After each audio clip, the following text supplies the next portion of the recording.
నమస్కారం సంస్కారం. Welcome to F&F fact and fiction.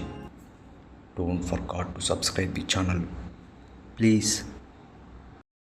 Hello friends, మీరు ఆల్రెడీ చూసే ఉంటారు తమ్లైన్లో సేవ్ హెచ్సియు. ఈరోజు మనం హెచ్సియు గురించి కొన్ని టాపిక్స్ మాట్లాడుకుంటున్నాము. అందరూ వారి యొక్క పర్స్పెక్షన్స్ కానీ వారి యొక్క ఒపీనియన్స్ కానీ అన్నీ షేర్ చేసుకున్నారు. But as by my side, I need to share some valuable points regarding HCU. టాపిక్లోకి వెళ్ళే ముందు మనం జస్ట్ కొన్ని హెచ్సియు విజువల్స్ చూసి మాట్లాడుకుందాం.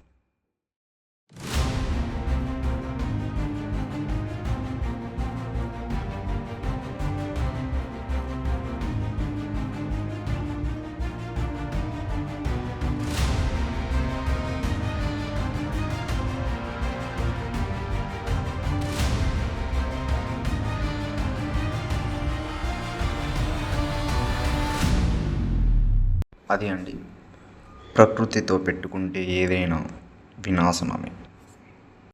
కమింగ్ టు ది పాయింట్ అండి, ఇప్పుడు మనం హెచ్సియులో ఏదైతే 400 acres ల్యాండ్ ఉందో, డిఫారెస్టైజేషన్ చేస్తున్న ల్యాండ్, వాటి ఓవర్ యూస్ కానీ అది ఎక్కడుంది, అది గచ్చిబౌలిలో ఎక్కడ ప్లేస్ అయింది, దాన్ని ఎందుకు హైదరాబాద్ లంగ్స్ అని అంటున్నారు, జస్ట్ ఒకసారి మనం దాని మీద డిస్కస్ చేద్దాం. మన హైదరాబాద్లో థర్డ్ ప్లేస్లో ఇది మన హైదరాబాద్కి ఏదైతే కార్బన్ కంటెంట్ని ఎలిమినేట్ చేసే ఏరియా అండి. ఫస్ట్ ప్లేస్ కేబీఆర్ పార్క్, మీకు తెలిసే ఉంటుంది. అట్లాగా కొన్ని మ్యాసివ్ ఏరియాస్ ఉన్నాయి. ఈ హెచ్సియు హైదరాబాద్ సెంట్రల్ యూనివర్సిటీ అనేది కంచె గచ్చిబౌలి ఫారెస్ట్ ఏరియాలో ప్లేస్ అయిందనమాట. ఇది వచ్చి గచ్చిబౌలి మన అవుట్స్కట్స్ ఏరియాలో మీకు కనిపించే ఉంటుంది. మొత్తం ఫారెస్ట్ ఏరియాతో ఉంటుందన్నమాట. అదే ఏరియాలోనే ఈ యూనివర్సిటీ అనేది మొత్తం 1600 acresతో ఉందన్నమాట.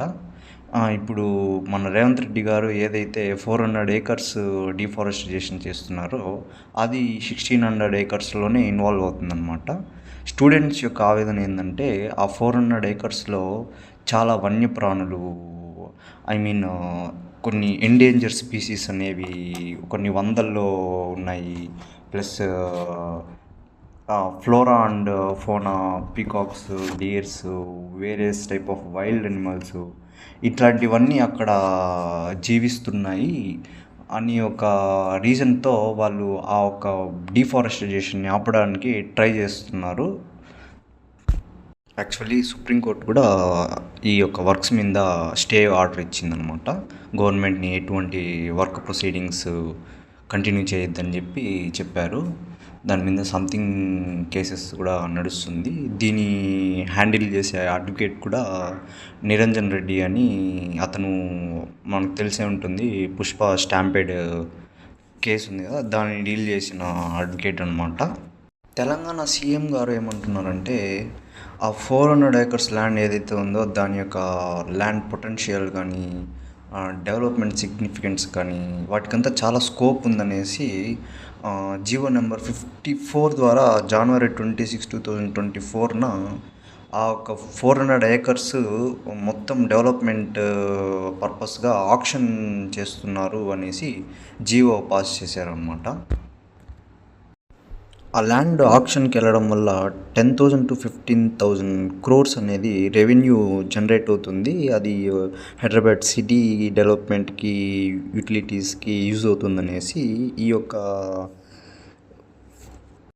సీఎం రేవంత్ రెడ్డి గారు అంటున్నారు. అయితే దీనికి ఏమాత్రం కానీ హెచ్సియు వాళ్ళు ఒప్పుకోవటం లేదు. హైదరాబాద్ మొత్తంలో ఇదొక్కటే ఉందా డెవలప్ చేయడానికి area. There is no another massive areas to develop IT corridors and all అనేసి చాలా గట్టిగా క్వశ్చన్ చేయడం జరిగింది.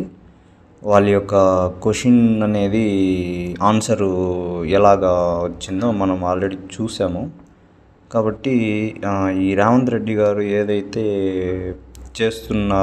చేయాలనుకుంటున్నారో అది ఈ కేజీఎఫ్ అంటే ఎస్కేజీఎఫ్ కాదు, కంచె గచ్చిబౌలి ఫారెస్ట్ ఏరియా ఉందో దాన్ని అట్లే వదిలేస్తే చాలా బాగుంటుందనేసి నా యొక్క అభిప్రాయం. ఎందుకంటే ప్రకృతిని డెమాలిష్ చేసి మనము అభివృద్ధిని ప్లస్ ఇంకా ఇంకా ఏదో పొందాలి అన్న ఒక రీజన్ అయితే నాకు ఏమాత్రం నచ్చట్లేదు.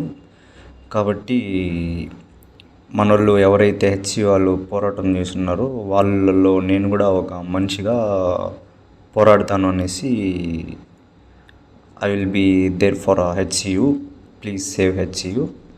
మీరు మన సద్గురువు చెప్పినట్టు save soil, save land, save forest అనేది దాని కాన్సిక్వెన్సెస్ మనకి ఇప్పుడు తెలియదండి, చాలా బెటర్ ఫ్యూచర్లో తెలుస్తుంది. కాబట్టి save forest, save soil, save HCU.